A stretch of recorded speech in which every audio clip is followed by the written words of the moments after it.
मे 1960 महाराष्ट्र राज्याची निर्मिती। आपण 1 मे हा दिवस महाराष्ट्र राज्य निर्मिती दिन, महाराष्ट्र दिन म्हणून साजरा करतो। परंतु या महाराष्ट्राची निर्मिती जेव्हा झाली त्यावेळेला महाराष्ट्रामध्ये एकूण 26 जिल्ह्यांचा समावेश होता। आजचा विचार करता महाराष्ट्रामध्ये एकूण 36 जिल्हे आहेत। 1960 पासून आजपर्यंत जे 10 नवीन जिल्हे निर्माण झाले त्या जिल्ह्यांना वेगवेगळ्या पद्धतीनं वेगवेगळ्या प्रशासकीय विभागामध्ये आपल्या प्रशासकीय सोयीच्या दृष्टिकोनातून विभागले गेलेला आहे। याच बाबीचा विचार आजच्या आपण या व्हिडिओमध्ये करणार आहोत।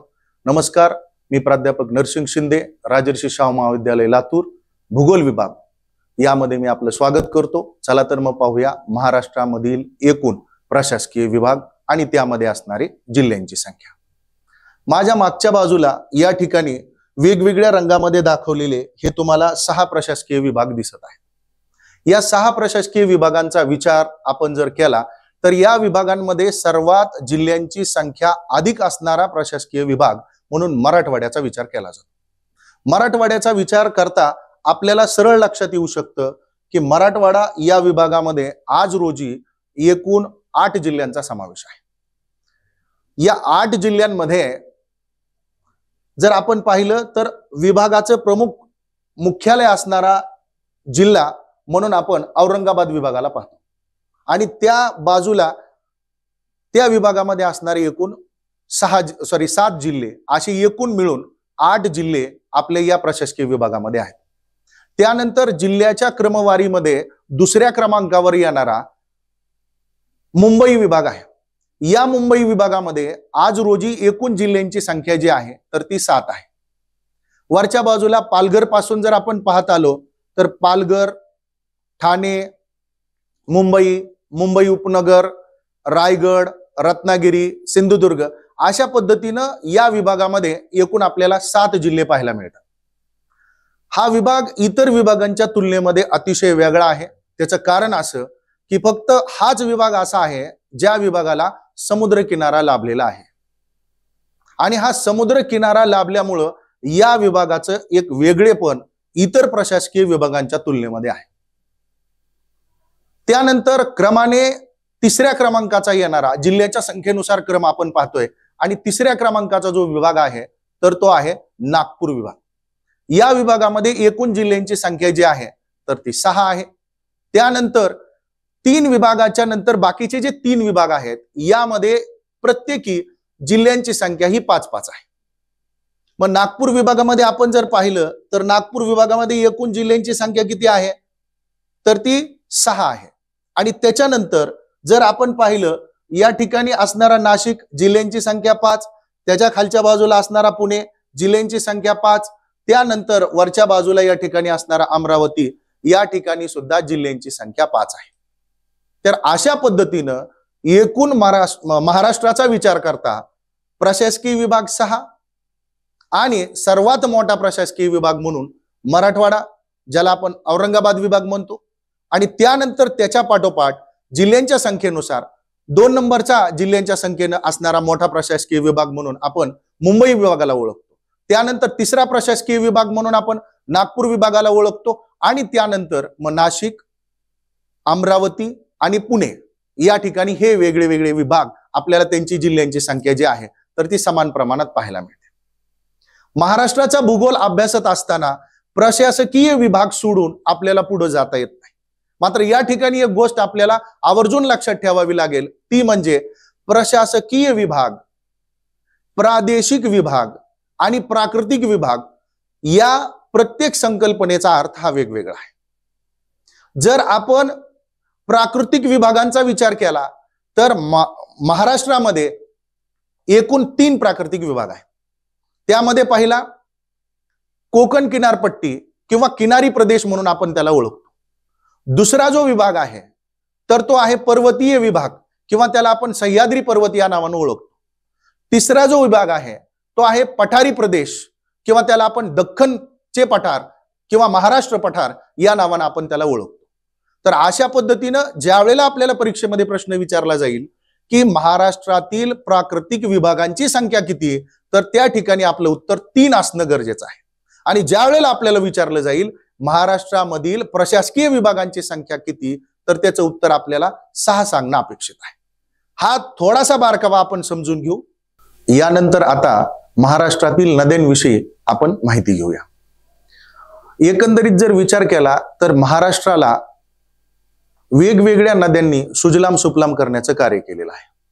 महाराष्ट्रामध्ये अतिशय महत्वाचा एक जलविभाजक म्हणून ओळखला जातो तो म्हणजे सह्याद्री पर्वत.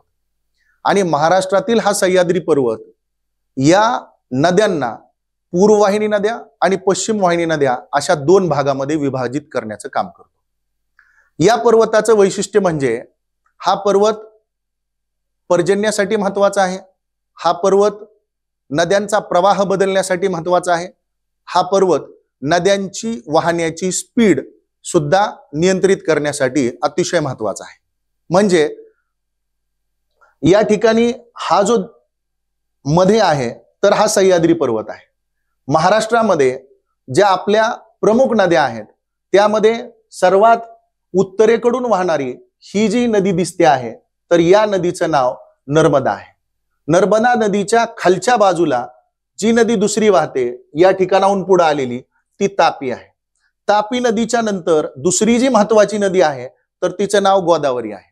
गोदावरी नदीच्या नंतर दुसरी जी महत्वाची नदी आहे तर ती भीमा आहे. आणि भीमा नदीच्या नंतर ची जी महत्वाची नदी आहे तर तिचं नाव कृष्णा आहे. तर अशा पद्धतीनं महाराष्ट्रातून वाहणाऱ्या या नद्यांच्या उपनद्या, या नद्यांच्या उपनद्यांच्या सहाय्यक नद्या आणि सहाय्यक नद्यांना येऊन मिळणारे ओढे, ओहळ, नाले या सर्वांमुळे महाराष्ट्र सुजलाम सुफलाम झालेला आहे. म्हणून महाराष्ट्रामध्ये वेगवेगळ्या ठिकाणी वेगवेगळ्या प्रकारचे धरणं, जलसाठे आपल्याला पाहायला मिळतात. आणि महाराष्ट्रामध्ये रब्बी, खरीप या सोबतच 3 हंगामाची सुद्धा पिकं या ठिकाणी घेतल्याचे दिसून येतात. म्हणजे 90 दिवस एक पीक असेल तर त्या पिकानंतर परत 1 ते 1.5 महिना विश्रांती देऊन आणखीन दुसरं पीक, परत 1 ते 1.5 महिना विश्रांती देऊन आणखीन दुसरं पीक आणि परत 1 ते 1.5 महिना विश्रांती देऊन आणखीन तिसरं पीक. तर अशा पद्धतीनं महाराष्ट्रामध्ये या नद्यांमुळं आणि या नद्यांच्या जलसाठ्यांमुळं सिंचनाची व्यवस्थित व्यवस्था झालेली आहे. या नद्यांच्या खोऱ्यांना विभाजित करणाऱ्या पर्वतरांगा सुद्धा या ठिकाणी महत्वाच्या ठरतात. आता त्या पर्वतरांगांचा जर आपण विचार केला तर महाराष्ट्राच्या उत्तर बाजूला या ठिकाणी लाल अक्षरामध्ये जी दिसत आहे तर ती आहे सातपुडा पर्वतरांग. त्यानंतर दुसरी जी पर्वतरांग या ठिकाणी आहे तर त्या पर्वतरांगेचं नाव आहे सातमाळा डोंगर रांग किंवा सातमाळा अजिंठा डोंगर रांग. त्यानंतर तिसऱ्या क्रमांकाची जी डोंगर रांग आहे तर तिचं नाव आहे हरिश्चंद्र बालाघाट डोंगर रांग. चौथ्या क्रमांकाची जी डोंगर रांग आहे तर ती शंभू महादेव किंवा महादेवाचे डोंगर रांग. अशा पद्धतीनं आपल्या महाराष्ट्रातून सह्याद्रीच्या या उप पर्वतांच्या ज्या रांगा आहेत त्या नद्यांची खोरी वेगळी करण्यासाठी अतिशय महत्वाची भूमिका पार पाडताना दिसून येतात. यामध्ये आपल्याला परीक्षेच्या दृष्टिकोनातून विचार करता कोणत्या प्रकारचे प्रश्न विचारले जाऊ शकतात तर महाराष्ट्रातील सर्वात लांब नदी कोणती, महाराष्ट्रातील सर्वात लांब नदी, आणि यामध्ये पहिलाच पर्याय दिलेला असू शकतो गंगा. गंगा ही भारतातील सर्वात लांब नदी आहे तर महाराष्ट्रातील सर्वात लांब नदी ही गोदावरी आहे. मग अशा पद्धतीचे प्रश्न आणि त्याचबरोबर या 2 नद्यांची खोरी म्हणजे वरच्या बाजूला आहे नर्मदा, त्यानंतर आहे तापी, या 2 नद्यांची खोरी वेगळी करणारी पर्वतरांग कोणती, तर अशा पद्धतीचा प्रश्न सुद्धा आपल्याला विचारला जाऊ शकतो. मग नर्मदा आणि तापी या 2 नद्याची खोरी वेगळी करणारी पर्वतरांग कोणती आहे तर या ठिकाणी सातपुडा पर्वतरांग. आणि तापी आणि गोदावरी या नद्यांची खोरी वेगळी करणारी कोणती पर्वतरांग आहे तर ती सातमाळा पर्वतरांग आहे.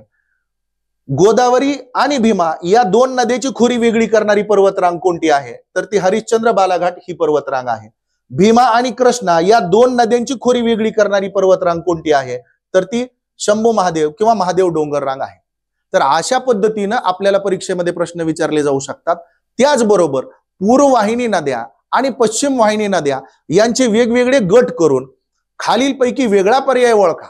म्हणजे आता जर आपण पाहिलं तर या ठिकाणी असा सह्याद्री आहे, सह्याद्रीच्या या बाजूला म्हणजे वरच्या बाजूने वाहत येणारी नर्मदा एक, दुसरी तापी आणि त्यानंतर कोकणातील सर्व नद्या, या नद्या या प्रामुख्याने पश्चिम वाहिनी नद्या म्हणून ओळखल्या जातात. या सर्व नद्या अरबी समुद्राला जाऊन मिळतात. गोदावरी वरची तापी त्यानंतरची नर्मदा या जर दोन नद्या सोडल्या तर या सर्व नद्या यांचा वाहण्याचा वेग हा अधिक आहे, कारण उतार हा कोकणाच्या दिशेनं तीव्र आहे. परंतु जर आपण पठारी भागामध्ये आलो तर या ठिकाणी सह्याद्रीच्या पूर्वेचा भाग हा भाग प्रामुख्याने थोडासा तुलनेमध्ये कोकणातील नद्यांच्या मंद उताराचा आहे आणि त्यामुळं या भागातील नद्या हा सावकाश वाहताना आपल्याला दिसून येतात. कोकणातील नद्या उन्हाळ्यामध्ये कोरड्या असतात, त्या ठिकाणी पाण्याची कमतरता दिसून येते. मात्र तुलनेमध्ये पठारावरून वाहणाऱ्या या नद्यांना थोडे बहुत पाणी असण्याची शक्यता नाकारता येत नाही. तर अशा पद्धतीनं या दोन नद्यामध्ये आपल्याला प्रामुख्याने फरक दिसून येतो. आणि नदी काठची शहरं, नद्यांची खोरी, नद्यावर बांधणारी वेगवेगळ्या प्रकारची धरणं आणि त्यामध्ये असणारा जलाशय आणि त्याला दिली जाणारी नावं, या बाबीविषयी आपण चर्चा नंतरच्या तासिकेमध्ये करणार आहोत. थांबूया.